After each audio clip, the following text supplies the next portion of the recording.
Assalamualaikum warahmatullahi wabarakatuh. Di sini saya akan menjelaskan tentang konsep dasar ilmu pengetahuan alam, khususnya tentang sistem gerak pada tumbuhan, otot, dan rangka manusia dan hewan. Dosen pengampu saya yaitu Dr. Sri Sulistyorini, Magister Pendidikan.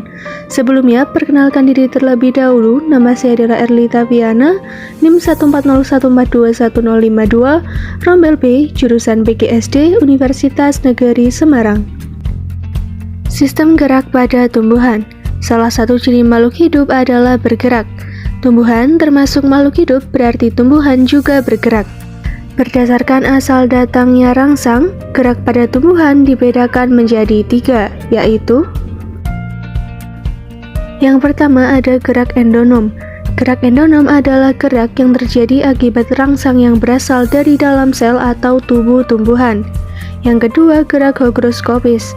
Gerak hygroskopis adalah gerak pecah atau membukanya buah bolong-bolongan karena terjadinya perubahan kadar air di dalam sel secara tidak merata. Yang ketiga, gerak eksionom. Gerak eksionom juga dibedakan menjadi 3, yaitu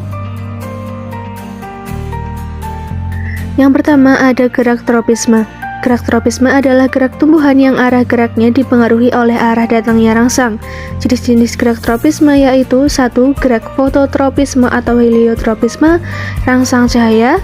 2. Gerak geotropisme atau gravitropisme atau gravitasi. 3. Gerak hidrotropisme atau rangsang air. 4. Gerak tikmotropisme atau rangsang sentuhan. Dan yang terakhir, gerak kemotropisme atau rangsang zat kimia. Yang kedua ada gerak taksis. Gerak taksis adalah gerak pindah tempat seluruh bagian tumbuhan yang arahnya dipengaruhi oleh sumber rangsang. Macam gerak taksis yang pertama yaitu gerak fototaksis.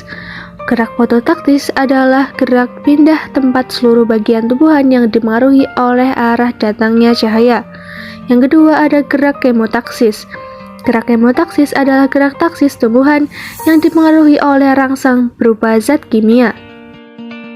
Yang ketiga ada gerak nasti. Gerak nasti adalah gerak tumbuhan yang arah geraknya tidak dipengaruhi oleh arah datangnya rangsang.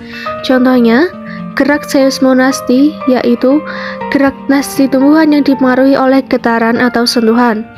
Yang kedua, gerak niktinasti adalah gerak menutupnya daun kelompok Leguminosae akibat rangsang kondisi siang dan malam hari. Yang ketiga, gerak termonasti. Gerak termonasti adalah gerak yang disebabkan oleh rangsangan suhu. Sistem gerak pada manusia. Susunan dan bentuk tulang anggota gerak atas sesuai dengan fungsi lengan. Misalnya untuk mengangkat, melempar, memukul, memegang, menggenggam, memungut, dan menjemput. Tulang juga berfungsi untuk hal lain di tubuh, yaitu sebagai fondasi tubuh, melindungi organ-organ vital di dalam tubuh, menyimpan kalsium, dan memproduksi sel darah. Kerangka pada manusia bisa dibagi ke dalam 3 kelompok. Yang pertama, bagian tengkorak. Bagian tengkorak pada sistem gerak manusia tersusun atas tulang-tulang pipih yang menjadi tempat terjadinya proses pembentukan sel-sel darah merah dan putih. Kedua, bagian badan. Bagian rangka badan pada manusia dipisahkan ke dalam 5 kelompok. Yang ketiga, anggota gerak badan. Anggota gerak ini terbagi menjadi 2 kelompok, yaitu anggota gerak atas dan anggota gerak bawah. Otot adalah jaringan di dalam tubuh manusia yang berfungsi sebagai alat gerak aktif untuk membantu tulang supaya dapat bergerak. Otot dibedakan menjadi 3, yaitu otot polos yang merupakan jaringan yang terbentuk oleh sel-sel otot yang bentuknya seperti gelondong. Yang kedua, otot jantung, merupakan otot yang terletak pada dinding jantung. Yang ketiga, otot lurik atau bisa disebut dengan otot rangka, karena otot ini biasanya melekat pada rangka. Sistem gerak pada hewan. Bergerak adalah berpindah dari satu tempat ke tempat lain atau berubah posisi baik sebagian atau seluruh tubuh. Organ bergerak pasif pada hewan. Organ gerak pasif adalah organ atau alat yang tidak bisa bergerak sendiri.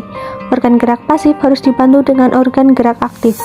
Organ gerak aktif adalah organ atau alat yang bisa bergerak dan bisa mempengaruhi alat gerak pasif. Nah, salah satu contoh dari organ gerak aktif adalah otot. Terima kasih. Wassalamualaikum warahmatullahi wabarakatuh.